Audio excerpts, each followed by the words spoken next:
Before we begin, I do just want to say I'm deeply grateful to the God's Bible School and College crew that's welcomed my wife and I here back to campus. There's a lot of different things that go into making Commissioning Weekend happen, and the staff and faculty and all those who work to make it happen do such a great job. And I just want to personally say thank you to all those who had a hand in that. You've just made me feel like $1 million. And I also want to say thank you to you, the student body. If we were at my church, I would say something like, what a beautiful crowd we have tonight. But I know you're made to be here. You don't have a choice. But you know something, I will say thank you for making it easy to preach. Thank you for saying amen. Thank you for praying with me and pulling for me. I truly appreciate it. And you've just been a wonderful congregation to speak to. And I tell you what, I hope wherever I go, I get a Miss V in my corner. She makes it easy to preach too. Thank you. Oh, I loved every minute of Bible college. I really did. And I sure hope you have too. I remember the first night that I spent in the boys' dorm like it was yesterday. I mean, I remember the smells. Yeah. Oh, my family and I had spent all day moving my stuff into my dorm room. It was a bright and sunshiny day. You know how moving day is like. It's like an explosion of the most helpful people in the world waiting for your beck and call. And right about the middle of the semester, you're like, where are they? But you'll find tomorrow those same helpful people will be there to get you out. And so I hope you've had a wonderful year. Let me tell you, in some ways, I remember as I laid in my twin-size bed up on the very top floor that very first night, I thought, wow, this feels a whole lot like youth camp. And let me tell you, in some ways, I might have treated it that way. I really did love college, all 4 years, and I had fun. My friends and I, we had more Skyline, Canes, and Goodfellas than what is humanly recommended. You say, were you rich? I say, no, even better, I was poor. I got the Pell Grant. Do your FAFSA. Oh, I love so much of what college had to offer. Intramurals, the harvest party, the picnic. I even enjoyed going to class sometimes, as long as they were past 10 a.m. Now, there were low points too. Due dates that I had missed, papers I didn't want to write. We all have gone into Buzz and clicked what if. I know you have, because I did. I went through a breakup too. Things didn't always go my way. But I'll tell you what, in the good times and the bad, you know one thing I love to do? I love to daydream. Some of my professors were like, yeah, we knew. I would daydream in my dorm room. I would daydream on my way to work. I would daydream in Clifton. And I would daydream about all kinds of things. But most of all, I would daydream about my future. I would daydream about my future church. It would have modest beginnings, but within a few short years, I'm sure it would reach 1,000. Everyone would appreciate my preaching. It would be every Sunday that someone surely would get radically saved. And everyone would be so grateful for how biblical my preaching was. I'd be something like the Holiness Movement's Billy Graham. I just knew that's what it was going to be. Am I alone in this? I don't think I am. I think everyone wants to make an impact. I don't think I've ever met someone who said to me, when I graduate, I hope I don't make a difference. Like at all. I hope I'm forgotten. Oh, I can't wait to mean nothing to nobody. It's going to be great. I hope that's not what you're thinking. If you are, Mr. Rob Loper or Miss Charity Frazier would love to speak with you soon.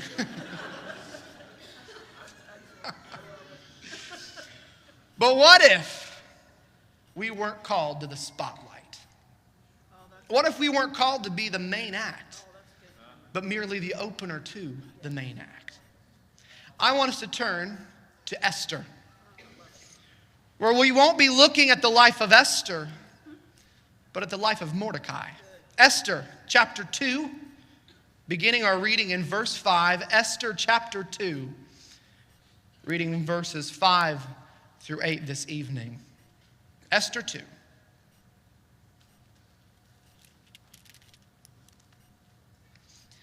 It reads, "Now in Shushan," or perhaps your Bible says Susa, "the palace there was a certain Jew, whose name was Mordecai, the son of Jair, the son of Shimei, the son of Kish, a Benjamite, who had been carried away from Jerusalem with the captivity which had been carried away from Jeconiah, king of Judah, from Nebuchadnezzar, the king of Babylon, had carried away. And he brought up Hadassah," that is Esther, his uncle's daughter, "for she had neither father nor mother, and the maid was fair and beautiful, whom Mordecai, when her father and mother were dead, took for his own daughter.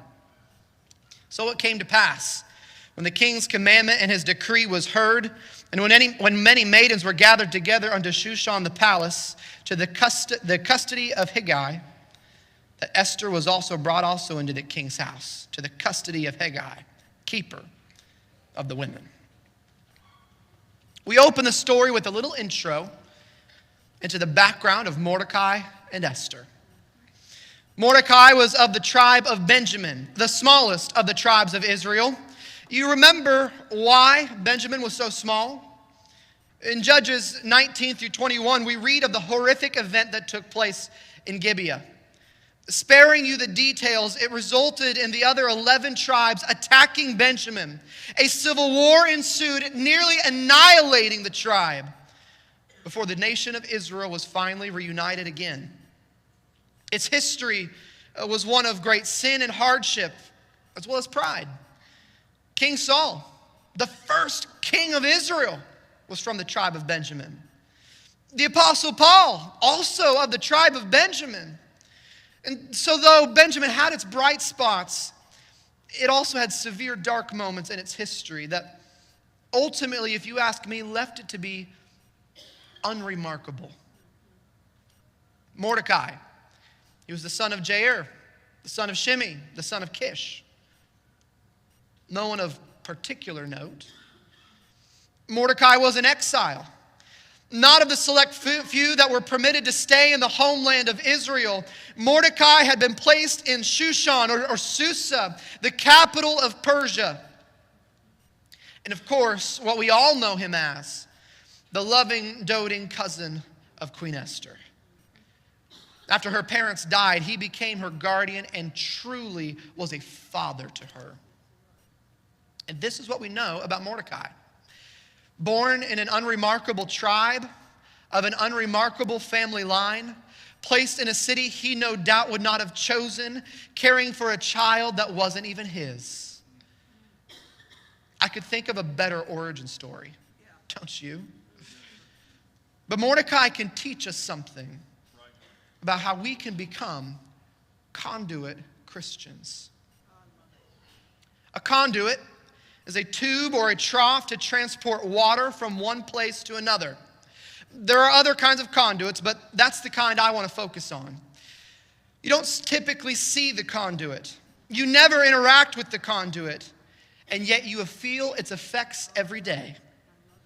Without conduits, you couldn't have taken your shower this morning or washed your hands. Without conduits, water couldn't have been used to water the lawn. You see, we all love the water. I love a good hot shower, but I never think about how it got there. Mordecai was a conduit. God used his life not to be the main act, but to channel others to do great things for God. How do we become conduit Christians? First, we learn from Mordecai that he focused on others. God was able to use Mordecai in powerful ways because he was always others focused. We've already touched on one way. He adopted Esther as his own daughter. Now, in 3 short months, you already know, I'm going to become a dad for the very first time. And we've just found out that we're having a daughter. And so we are so excited. I cannot tell you how excited I am. You know what? As soon as we left the ultrasound from finding out the gender, like a magnet, I was drawn.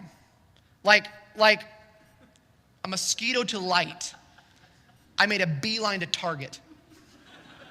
Some of you ladies always have that. My wife does. But today I had that magnet draw. I was so excited. As soon as we left the doctor's office, I made a beeline to Target. I'm going to get some baby clothes.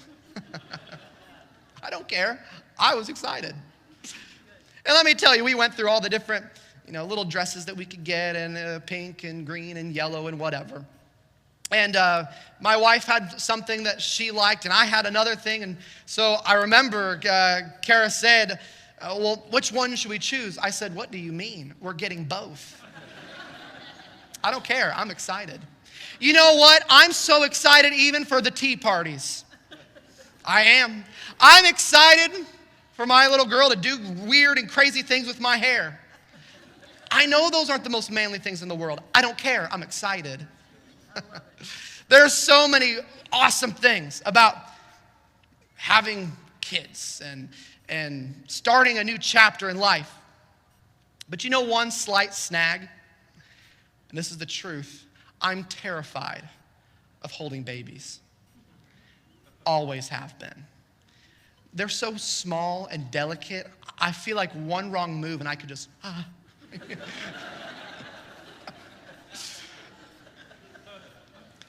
I promise you, I don't know how many people I've turned down when they've offered for me to hold their baby. It's not that I hate your baby. I love your baby over there with you. But I can tell you something. I'm going to do whatever it takes to get over that fear for my daughter. But for other babies, I wish I knew more to the backstory. Was Esther passed from family member to family member? Were lots cast and it landed on Mordecai? Was he chosen by her parents before they died? We don't know. But what we do know is that he made the great sacrifice of taking care of her and raising her as his very own. He was everything to her. He clothed and fed her. He was her closest confidant. He gave her wisdom and instruction. We even read that he looked out for her even as she went to the palace. It says, and Mordecai walked every day before the court of the women's house to know how Esther did and what should become of her. He worried for her. Some of you dads worry for your kids every single day, just like Mordecai did. And something you can be sure of is that he prayed for her. He stood by her and challenged her to be all that God wanted her to be. And something I can tell you is that it would have been much easier for him, much less stressful if he didn't care about Esther. But you see, Mordecai put others above himself. In Esther chapter 2, we also read of Mordecai foiling a plot to take the king's life. As he was sitting by the king's gate, he overheard the king's bodyguards discussing a plan to assassinate the king. I want you to think about that for a moment. This is the king that is keeping you from your homeland, from your inheritance. This is the king that has stripped your daughter away from you to add her to the harem of his women. This is the king that is known to be a hothead and a jerk. Quite honestly with you, if it had been me, I would have been very tempted to, as I'm listening to, I didn't hear nothing. Not Mordecai.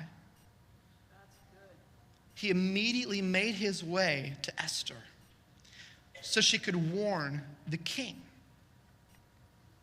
the one who had mistreated him. He cared about others. And Esther does warn the king. The plot is foiled, it's written down, and Mordecai is forgotten. It was God's will for Mordecai to foil that plot, only for him to be forgotten, at least for a little while. Do you feel forgotten? Do you feel like you're working, doing all kinds of things? Maybe you have a ministry that you started here since you've been to GBS, and you feel like maybe no one really cares. And you feel like, am I really making a difference? I can tell you, it's something you may fight for the rest of your life. There's many times as I work with young people where I ask myself the question, am I making a difference? Or am I being forgotten? Can I tell you that the main point is not whether you're remembered, but whether God is glorified. How can we forget, then, the main arc of the story, where Mordecai and Esther worked together to save the entire Jewish nation? You remember they put both their lives at risk and were willing to make the ultimate sacrifice for a chance to save the Jews? If it wasn't for Mordecai's wise counsel, all the Jews in Persia would have been snuffed out. In each of these cases, Mordecai didn't do it so that he could get the glory. He wasn't seeking fame or power or a pat on the back. He simply cared about others and put their needs above his own, even if it meant that people would forget all about him. Mordecai was a conduit Christian because he put others above his own. But Mordecai also stood under pressure. Mordecai displayed what it means to be a conduit Christian by withstanding under pressure. As I prepared for this, I looked up how much pressure a water conduit can handle. And to be honest with you, I was fully unsatisfied after my searching. The answer bounces all around depending on what kind of material the conduit's made out of. So I just chose one. I chose an aluminum conduit.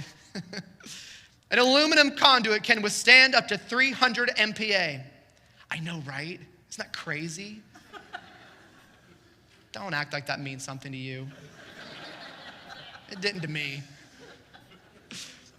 MPa stands for megapascal. I know, right? Stop. Basically, an aluminum conduit can withstand up to 43,000 pounds of pressure per square inch. Wow. For reference, a standard pressure washer only goes up to about 2,000 pounds per square inch, just a regular standard one. Something tells me that at multiple times in his life, Mordecai felt like he was carrying 43,000 pounds of pressure. Probably he felt like he had the weight of the world in his hands. Do you remember the story?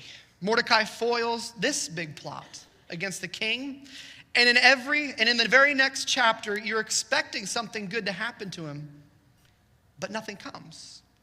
On the contrary, Haman, the Agagite, is promoted all the way up to the second most powerful person in the kingdom. Yes, even Mordecai was passed up for a promotion. And each time he arrived at the king's gate, Haman would walk through and all those around would bow down and pay homage to him. This happened day after day after day. Everyone would bow except one, Mordecai. And we read, it filled Haman with rage. He hated Mordecai. Now that's peer pressure like we've never experienced. I can't imagine. As Mordecai stood, do you think his friends tugged at his robe? Just bow down. Just this one time. Do you think that after Haman passed by, everyone got up and started berating Mordecai? I don't know. But I do know human nature. And likely, Mordecai wasn't just standing up to Haman, but to everyone else around him. The pressure that he would have faced would have been crippling to most. And after so long, Haman's hatred of Mordecai, it comes to a peak. And he wouldn't just settle to kill Mordecai. He wanted to kill every single person in his people group. Nothing left. Scorched earth. Now, this was no coincidence. After all, Haman was an Agagite. In 1 Samuel 15, we read of God commanding Saul some years earlier to smite the Amalekites, to utterly destroy them, to kill every man, woman, beast, and child. Saul goes to war, defeats the enemy, but spares the best of the livestock and the Amalekite king, Agag.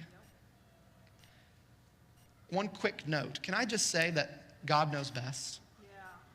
At first reading, if you're like me, when I read 1 Samuel 15, I'm thinking, whoa, God, that seems a little much. You want Saul to kill everybody? And yet, in God's infinite wisdom, he knew that if the Amalekites were spared in any way, they would grow up to become adversaries of the Israelites again.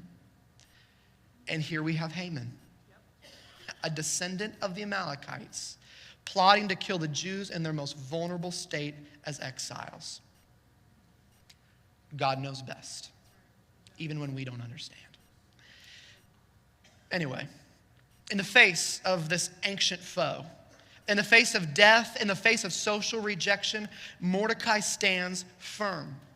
For no other reason except that's what God commanded him to do. I don't see any evidence of anyone applauding him. I think it actually made him very unpopular. It wasn't about acceptance for him. It was just about doing the next right thing. Sometimes that's what standing under pressure is like. You might not see the big picture or know how this peer pressure will end. It might not make total sense to you why God is asking you to do a certain thing. Sometimes it looks like just doing the next right thing. Yes, Lord, I'll do that. Yes, Lord, I'll follow you. Yes, Lord, I'll take that class. Yes, Lord, I'll change my major. Yes, Lord, I'll come back another year. Yes, Lord, I'll break up with her. Yes, Lord, I'll break up with him. Yes, Lord, I'll switch my career plan. Yes, Lord, I'll find new friends. I've had to answer some of those. And I can tell you, sometimes it was hard. And sometimes it didn't make total sense in the moment. But I just knew that God was showing me the next right thing to do. Can I tell you, for many of those things, I'm on this side of it. And I'm able to step back and take a look and see what God saw. Mordecai was a conduit Christian because he stood firm under pressure. He was also a conduit Christian because he completely trusted God. This morning, when you brushed your teeth, I really hope you brushed your teeth. If you didn't, help us. You have a lot to learn this summer. When you brushed your teeth, I suspect that you didn't immediately kneel down and pray, oh, please, I hope the water turns on today. You know why? Because whether you knew it or not, you had put trust in the conduit. Mordecai's ultimate source of strength and purpose was found in his trust in God. Once the news reached Esther about the plot to kill all the Jews, she is understandably terrified.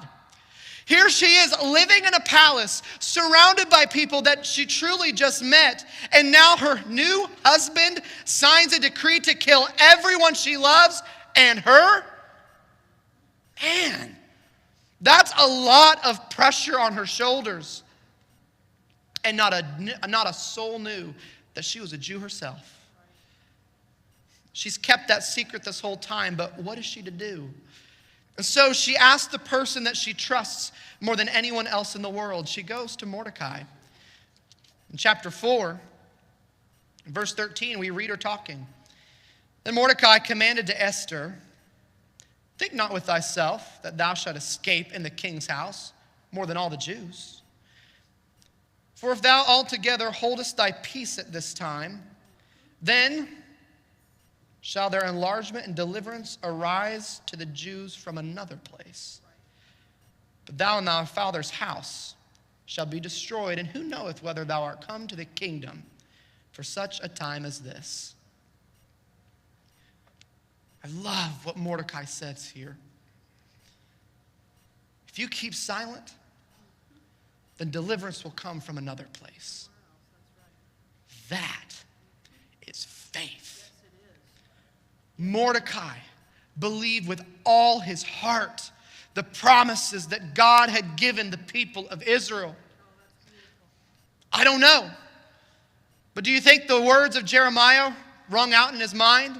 For I am with thee, saith the Lord, to save thee. Though I make a full end of all nations, whither I have scattered thee, yet will I not make a full end of thee, but I will correct thee in measure and will not leave thee altogether unpunished. Do you think Mordecai had yet heard the words of the prophet Ezekiel? Therefore, thus saith the Lord God, now will I bring again the captivity of Jacob and have mercy upon the whole house of Israel, and will be jealous for my holy name. I don't know what Mordecai knew, but I do know what he did. He put his faith and his trust in Almighty God, who was in control of this situation just as he was in every situation that he had faced before. Mordecai knew that he was dealing with an all-loving, all-caring, sovereign God. And he wondered if all of this, Esther being ripped away from his home, Esther being chosen as queen, what if God was weaving a tapestry of their lives for such a time as this? Only great faith can make that possible. God is weaving a tapestry in your life too. There is a reason God has brought you thus far. There is a reason that you've experienced what you've experienced. You might be going through a difficult time right now. Can I tell you that there is a reason? Whether God brought it about to teach you something or whether God will use it to teach you something, God has a plan. Esther didn't understand. I don't think Mordecai understood, but they clung tightly to their faith. That kind of faith led Noah to build an ark when the world made fun of him. That kind of faith led Moses to leave the splendors of Egypt to suffer with Israel. That kind of faith led the disciples to drop everything they had to follow Jesus. That kind of faith allowed Martin Wells Knapp to establish a Bible college. That kind of faith helped Corrie ten Boom, while hiding Jews in World War II, to say, never be afraid to trust an unknown future to a known God. That kind of faith will carry you through the long nights, through the moments where you don't understand, where you don't know where the next dollar will come from, through the death of loved ones, through discouragement, through abandonment, through temptation. Faith will carry you through. To allow yourself to be a conduit is difficult. It isn't flashy. You likely won't get recognized for all the hard work you do. You may feel forgotten at times or feel like your talents aren't being used to their full potential. But being a conduit is merely allowing God to use you to flow His love, his grace and the gospel through you to other people. The longer I serve Jesus, the more I understand this.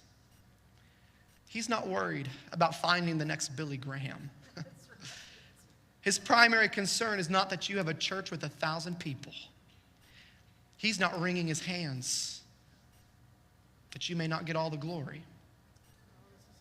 He wants people who will serve him no matter what. Friends, on this Sunday night of commissioning weekend, as you're coming to the close of a great school year, I want you to ask yourself, will I serve Jesus no matter what? We're glad you joined us. God's Bible School and College prepares students for lives of ministry wherever God calls them. This content is possible because of the generous support of friends like you. To support GBSC, visit giving.gbs.edu. Thank you.